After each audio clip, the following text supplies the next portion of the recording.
Guys, ഇന്ന് ഞാൻ അമ്മാമ്മയും കൊണ്ട് ഹോസ്പിറ്റലിൽ പോവാണ്. ദേ പുറകിന്ന് പാമ്പ് മാളത്തുനിന്ന് തലയെത്തി നോക്കുന്നത് പോലെ നോക്കുന്ന ആളാണ് എൻ്റെ അമ്മാമ്മ.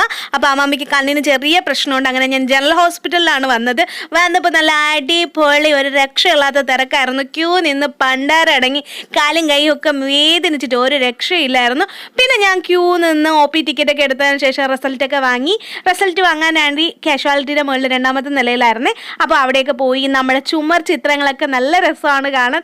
അതിനുശേഷം നേരെ നമ്മൾ കണ്ണിൻ്റെ സെക്ഷനിലേക്ക് വന്നപ്പോഴും അവിടെയും ഒടുക്കറ്റ ക്യൂ. പിന്നെ കുറേ സമയം ക്യൂ ഒക്കെ നിന്ന് ഡോക്ടറിനെയൊക്കെ കാണിച്ചിട്ട് പിന്നെ നമ്മൾ നേരെ ബസ് കയറി ഈസ്റ്റ് റോഡിലേക്ക് വന്നു. നല്ല കട്ട വെയിലായിരുന്നു. ഒരു 1:30-2 മണിയാണ് സമയം. ഒരു രക്ഷയില്ലായിരുന്നു. വെള്ളം ദാഹിച്ച് പണ്ടാരടങ്ങി. അങ്ങനെ ഞാനും അമ്മാമ്മയും കൂടെ ഒരു കടയിൽ കയറി ജ്യൂസൊക്കെ കുടിച്ചു. ദേ നിങ്ങൾ കണ്ടത് പത്മ തിയേറ്ററാണേ. അവിടെ നമ്മുടെ ARM സിനിമയൊക്കെ ഓടുന്നുണ്ട്. അപ്പോൾ അത് കഴിഞ്ഞ് നേരെ നമ്മൾ ഈസ്റ്റ് റോഡിലേക്ക് വന്നു. ബസ് കയറുന്ന സെക്ഷനിലേക്ക് വന്ന് ബസ് പിടിച്ച് നേരെ വീട്ടിലേക്ക് വന്നു. അപ്പോൾ അത്രയേ ഉള്ളൂ.